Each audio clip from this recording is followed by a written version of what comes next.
Votre rendez-vous commence, vous avez préparé votre plan, vous savez exactement où vous voulez aller. Mais 5 minutes plus tard, le prospect vous coupe. Avant qu'on aille plus loin, ça coûte combien à peu près? Vous répondez parce que c'est poli et parce qu'on vous a appris à répondre aux questions du client. 40 minutes plus tard, le rendez-vous se termine. Vous avez répondu à tout et vous n'avez rien appris. Vous ne savez pas ce que votre prospect cherche à régler, vous ne savez pas ce que ça lui coûte et vous ne savez pas qui décide.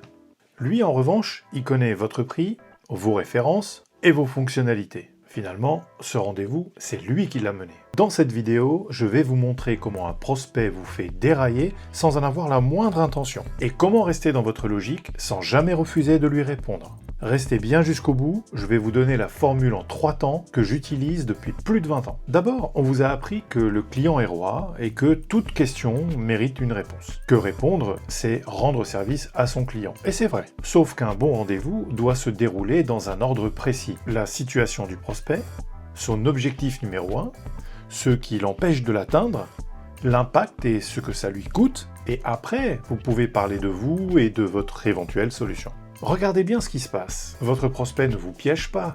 Il n'a aucune intention de saboter le rendez-vous.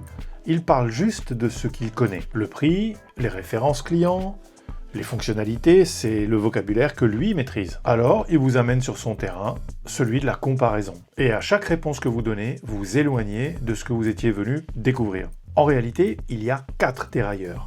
Et toujours les mêmes. 1. Le prix. Ça coûte combien? 2. La comparaison. Vous travaillez avec qui et c'est quoi votre différence? 3. Le fonctionnement. Ça marche comment? Vous avez une démo? 4. Les slides. Vous avez une présentation à me montrer? Ces 4 questions ont un point commun, c'est qu'elles arrivent beaucoup trop tôt et surtout, elles font parler de vous. Et il y a un piège plus profond encore. Quand vous annoncez votre prix à la 10e minute du rendez-vous, il n'y a rien en face. Le prospect va comparer ce prix à 0. Et un chiffre comparé à 0, il est toujours trop cher. Votre travail dans un rendez-vous, ce n'est pas de répondre, c'est de protéger la logique du rendez-vous. Cet ordre-là existe pour vous, il n'existe pas pour lui. Mais sans cet ordre, votre prix, il n'y a rien en face. Vos références que vous allez citer ne vont rien lui apprendre sur son propre cas. Et votre démonstration, si vous la faites, elle va lui montrer 40 fonctionnalités dont il n'a absolument pas besoin. Répondre à une question, ça prend 10 secondes. Pouvoir reprendre la main après, ça vous prendra tout le rendez-vous. Une précision toutefois avant la méthode que je vais vous donner. Ne refusez jamais de répondre. Le refus braque et vous passerez pour quelqu'un qui a quelque chose à cacher. Alors, voici la formule et elle tient en 3 gestes. Accueillir, différer, redemander. Le premier temps, c'est d'accueillir la question du prospect. Vous montrez qu'elle est légitime et vous ne l'esquivez pas. Bonne question, et elle est tout à fait normale. En 3 secondes, le prospect se sent entendu. Le deuxième temps, c'est le différer avec une raison qui lui sert à lui. Attention, ça va se jouer exactement à cet instant. La raison que vous lui donnez doit être dans son intérêt à lui, jamais dans votre intérêt à vous ou dans l'intérêt de votre process de vente. La mauvaise version, celle que tout le monde utilise, serait je vais vous répondre à la fin.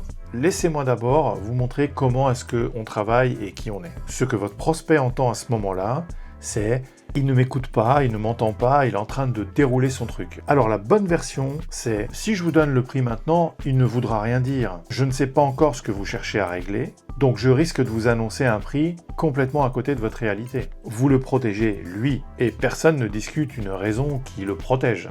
Le troisième temps, c'est de redemander la main avec une simple question. Vous enchaînez dans la foulée, semblant, pour que ce chiffre ait un sens. Dites-moi aujourd'hui, ça se passe comment exactement chez vous sur ce sujet? Les 3 temps s'enchaînent en 15 secondes. Maintenant, je vous donne la formule sur les autres dérailleurs. Vous vous souvenez, le prix, la comparaison, les fonctionnalités, la présentation. Sur la comparaison, oui, on me pose souvent cette question, je peux vous citer des noms, mais ça ne vous dira rien sur votre cas. Ce qui est important, c'est de savoir si ce qu'on fait colle à votre situation, à vous aujourd'hui. Justement, chez vous, ça se passe comment sur ce sujet-là? Troisième dérailleur, la demande de démonstration. Bien sûr, je peux vous montrer l'outil, mais si je vous fais une démonstration, je risque de vous montrer 40 fonctionnalités dont 35 ne vous serviront strictement à rien. Dites-moi plutôt ce que vous souhaitez résoudre et je vous montrerai les 3 ou 4 fonctionnalités qui vont les résoudre précisément. Le 4e et dernier dérailleur, la demande de slide. J'ai une présentation bien sûr, mais elle parle surtout de nous. Et ce rendez-vous, je préfère surtout qu'il parle de vous.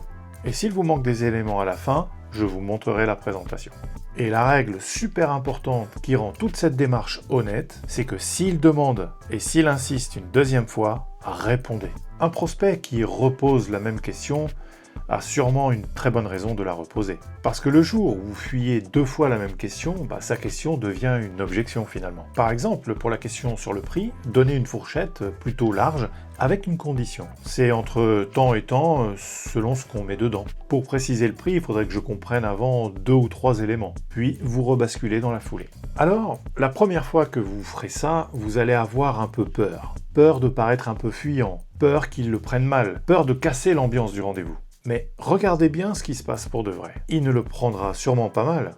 Il se dira plutôt, ce commercial, ou cet entrepreneur, il sait exactement ce qu'il veut. Parce qu'un commercial qui répond à tout, il envoie 10 par mois. Un commercial qui tient sa ligne avec calme, ça le surprendra forcément. C'est très bon pour votre crédibilité. Je vous donne un exemple réel que j'ai rencontré récemment. J'accompagne Stéphane qui vend un logiciel de gestion pour les PME. En visio, à la 3e minute, son prospect lâche. Écoutez, avant tout, votre budget c'est quoi? Parce qu'on a déjà reçu 2 devis. 2 devis. Donc il avait déjà son cadre de comparaison à l'esprit. Avant, Stéphane aurait donné un prix et il serait devenu le 3e devis. Mais cette fois, il a appliqué la formule. Bonne question, et comme vous avez déjà 2 devis, elle est encore plus normale. Mais si je vous donne un chiffre maintenant, vous allez le poser à côté des 2 autres et vous allez comparer 3 prix entre eux. Sauf qu'on ne sait pas encore si on parle exactement de la même chose. Et je risque de vous faire comparer des choses qui n'ont strictement rien à voir. Dites-moi plutôt ce que les 2 autres vous ont proposé de faire et ce qui vous a manqué justement. Il a raconté ce qui n'allait pas dans sa situation actuelle et ce qui clochait, entre guillemets, dans les 2 autres propositions. Ce qu'il craignait, ce qu'il avait aussi déjà raté avec son outil actuel. En fait, Stéphane n'avait plus du tout besoin de se différencier puisque c'est le prospect qui lui a donné la liste des choses dont il avait réellement besoin. À la fin du rendez-vous, Stéphane lui a donné une idée de prix. La différence, c'est qu'il lui a donné cette idée de prix avec la liste de tout ce dont le client avait besoin et qu'il a exprimé pendant 20 minutes. Mais juste une petite mise en garde parce que je vois cette erreur se produire assez souvent. Ne faites pas de ce système un système de fuite. Parce que si vous différez toutes vos réponses, ça devient insupportable pour le prospect. Vous devez protéger la logique sur les 4 sujets qui vous font dérailler, et surtout le reste, vous répondez, et plutôt vite. La différence entre un commercial qui mène le rendez-vous et un commercial qui fuit tient à une chose. Celui qui mène le rendez-vous donne toujours une raison qui sert le prospect. Imaginez votre prochain prospect en rendez-vous. Il pose des questions, vous les accueillez une par une, et vous restez sur votre ligne sans jamais le braquer. À la fin, vous savez ce qu'il cherche, ce que ça lui coûte de ne rien faire, et quel est le système de décision. Et lui, il a le sentiment d'avoir été compris. Les 2 postures à la fois. Et c'est là tout l'intérêt. Alors, récapitulons. Votre prospect ne cherche pas à vous piéger, il pose les questions qu'il maîtrise. 4 dérailleurs. Le prix, la comparaison, la démo, les slides. La formule en 3 temps. Accueillir la question, différer avec une raison qui sert le prospect, redemander la main avec une question. Et s'il insiste une 2e fois, vous répondez, puis vous rebasculez.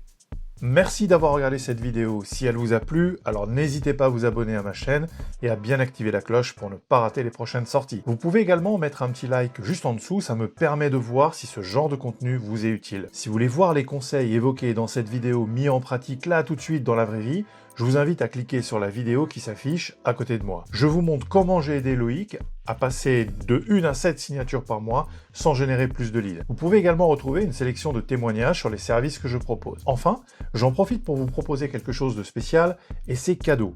Vous pouvez évaluer votre niveau en vente B2B là tout de suite et obtenir une recommandation personnalisée. Pour cela, cliquez sur le lien dans la description de la vidéo, juste en dessous. Il vous permet d'accéder immédiatement au test et c'est 100% offert. Ça vous prendra seulement 3 minutes chrono pour passer ce test et obtenir votre recommandation.